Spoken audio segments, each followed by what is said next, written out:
तो कैसे हैं आप लोग। Welcome to our channel chemistry with fun में आप लोगों का स्वागत है। अपने पिछले लेक्चर में हमने सोल्युबिलिटी के बारे में पढ़ा था और वो भी सॉलिड की लिक्विड के अंदर कैसी सोल्युबिलिटी होती है। आज हम उसी का एक टॉपिक है कि उसके टेम्परेचर बढ़ने के और घटने के साथ solubility of solid in liquid क्या इफेक्ट पड़ता है और प्रेशर पर उसके क्या इफेक्ट पड़ता है। तो आज हम वो टॉपिक पढ़ेंगे।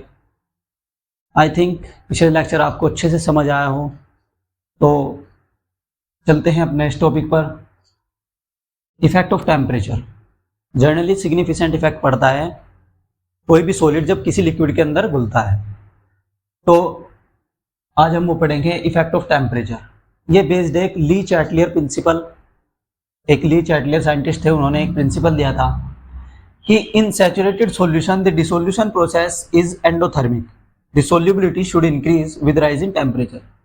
इस सैचुरेटेड सॉल्यूशन के अंदर जब डिसोल्यूशन प्रोसेस एंडोथर्मिक होगा, यानी कि यदि हीट की वैल्यू उसकी बढ़ गई, अगर हमने कोई भी सोल्यूट ऐड किया, उसके डिसोल्यूशन प्रोसेस अगर एंडोथर्मिक हुआ, कोई भी सोल्यूट हमने लिक्विड के अंदर ऐड किया, अगर उसकी हीट इंक्रीज हो गई, तो अगर हम पूरे सोल्यूशन की हीट बढ़ाएंगे यानी कि उसका टेम्परेचर बढ़ाएंगे, तो सोल्यूबिलिटी भी उसकी इंक्रीज हो जाएगी। समझ रहे हो ना आप कि the dissolution process is endothermic, यानी कि डेल्टा एच की वैल्यू अगर बढ़ गई तो solubility should increase with rising temperature, temperature के बढ़ाने के साथ उसकी सोल्यूबिलिटी भी बढ़ जाएगी। दूसरा पॉइंट क्या कहता है, इफ इट इज एक्सोथर्मिक, यदि वो प्रोसेस, यदि उसका डिसोल्यूशन प्रोसेस एक्सोथर्मिक हुआ, यानी कि हमने कोई भी सोल्यूट ऐड किया लिक्विड के अंदर और उसकी हीट एग्जिट होनी स्टार्ट हो गई, हीट उसकी कम हो गई, तो अगर हम टेम्परेचर फिर बढ़ाएंगे तो उसकी जो सोल्यूबिलिटी है वो घट जाएगी। डिसोल्यूशन प्रोसेस में अगर एक्सोथर्मिक यानी कि इसकी हीट कम हो गई, तो सोल्यूबिलिटी हम टेम्परेचर के साथ जैसे ही हम टेम्परेचर बढ़ाएंगे तो सोल्यूबिलिटी भी उसकी घट जाएगी। तो ये इफेक्ट ऑफ टेम्परेचर पर, इफेक्ट ऑफ टेम्परेचर सॉलिड का लिक्विड के अंदर ये इफेक्ट होता है। अब हम नेक्स्ट पढ़ेंगे इफेक्ट ऑफ प्रेशर। अब हम पढ़ेंगे effect of pressure solid in liquid, यानी कि सॉलिड का लिक्विड की जो सोल्यूबिलिटी थी, सॉलिड इन लिक्विड की, उसके अंदर प्रेशर का क्या इफेक्ट पड़ता है। जनरली प्रेशर का सॉलिड इन लिक्विड सोल्यूबिलिटी में, सॉलिड इन लिक्विड सॉल्यूशन में कोई इफेक्ट नहीं पड़ता।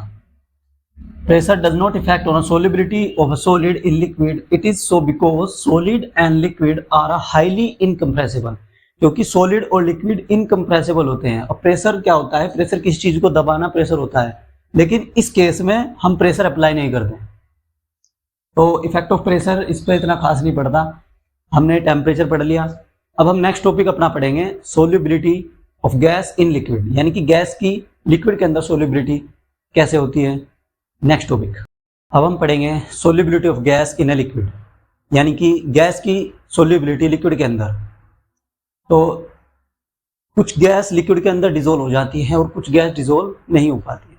तो सोल्यूबिलिटी ऑफ गैस डिपेंड करती है प्रेशर पर और टेम्परेचर पर, दोनों पर काफ़ी ज़्यादा डिपेंड करती है। गैस का लिक्विड के अंदर डिजोल्व होना और उसका सॉल्यूशन बनना वो डिपेंड करता है आपका टेम्परेचर और प्रेशर पर। तो सबसे पहले हम पढ़ेंगे effect of pressure. Effect of pressure in the solubility of gas in liquid. The solubility of gas in a liquid is increasing with increasing the pressure, यानी कि अगर प्रेशर बढ़ेगा तो solubility of gas in liquid increase हो जाएगी। ये एक मैंने फिगर बनाई है, इससे हम समझते हैं। ये पिस्टन लगा हुआ है, इसके अंदर ऊपर वेट रखा है और ये गैस पार्टिकल्स, ये लिक्विड के पार्टिकल्स। तो जैसे ही कम वेट है तो सोल्यूबिलिटी क्या हो रही है, घट रही है। इसके अंदर इतनी सोल्यूबिलिटी नहीं होगी। इसके ऊपर हमने वेट ज़्यादा रखा है, इनकी इसका प्रेशर बहुत ही ज़्यादा होगा। जैसे इसका प्रेशर होगा तो सोल्यूबिलिटी उतनी ही ज़्यादा बढ़ जाएगी। समझ रहे हो ना। तो वेट ज़्यादा तो इसका प्रेशर ज़्यादा, देखिए क्लोज आने स्टार्ट हो गए, इसके जो मोल्स हैं गैस के वो क्लोज आने स्टार्ट हो गए और ये कंप्रेस होने स्टार्ट हो गए। जैसे ही कंप्रेस हुए तो सोल्यूबिलिटी भी बढ़ जाएगी क्योंकि इसका प्रेशर बढ़ रहा था। Effect of pressure of a gas in a liquid, इसको समझने के लिए एक लॉ आया था, हेनरी लॉ। हेनरी नाम के एक साइंटिस्ट थे, इन्होंने एक लॉ दिया था कि सोल्यूबिलिटी डायरेक्टली प्रोपोर्शनल होगी किसकी, पार्शियल प्रेशर के। जैसे ही पार्शियल प्रेशर बढ़ेगा तो सोल्यूबिलिटी भी इंक्रीज हो जाएगी। अब हम इसको कैलकुलेट कैसे करेंगे। अब सोल्यूबिलिटी ऐसे तो हम निकाल नहीं सकते। सोल्यूबिलिटी किससे निकलती है, गैस की मोल फ्रैक्शन से। तो इसने मोल फ्रैक्शन लिए तो क्या कहा कि पार्शियल प्रेशर डायरेक्टली प्रोपोर्शनल किसके, मोल फ्रैक्शन। मोल फ्रैक्शन को हम एक्स से डिनोट करते हैं। तो partial pressure is directly proportional to mole fraction, फिर is equal to K H X. K H इसमें क्या होगा, Henry constant.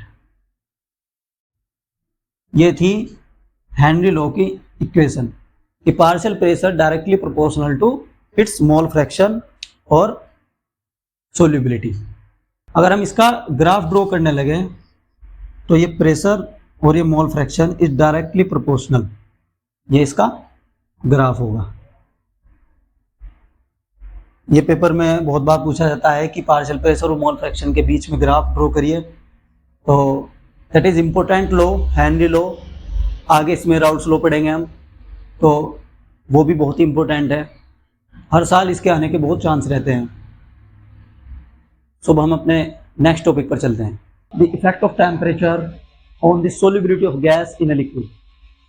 Solubility of a gas in a liquid decrease with rising temperature, यानी कि टेम्परेचर के बढ़ने के साथ solubility of gas generally decreases होती है। लेकिन according to Le Chatelier principle, अगर प्रोसेस एंडोथर्मिक हुआ तो सोल्युबिलिटी बढ़ जाएगी टेम्परेचर के बढ़ने के साथ सम केसेस में, और अगर एक्सोथर्मिक प्रोसेस हुआ तो सोल्युबिलिटी घट जाती है टेम्परेचर के बढ़ने के साथ। तो आज के लेक्चर में बस इतना ही।